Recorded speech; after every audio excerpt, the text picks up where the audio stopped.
আপনারা জানেন এই 12 তারিখে একটা নতুন যুদ্ধ হতে যাচ্ছে, যেই যুদ্ধের মাধ্যমে বাংলাদেশের মানুষ নির্ধারণ করবে আগামী বাংলাদেশ কোন পথে যাবে।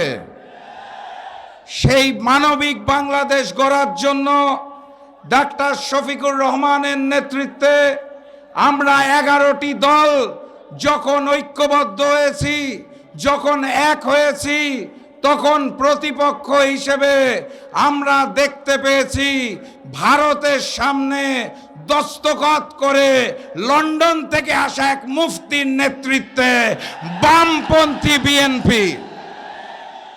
অতএব 12 তারিখের লড়াইটা বামপন্থী বিএনপির সাথে ঐক্যবদ্ধ বাংলাদেশের। এটাই সেই ঐক্যবদ্ধ বাংলাদেশ, আমরাই বাংলাদেশ যারা আগামীতে ডাক্তার শফিকুর রহমানের নেতৃত্বে একটি মানবিক বাংলাদেশ গড়ে তুলব ইনশাআল্লাহ।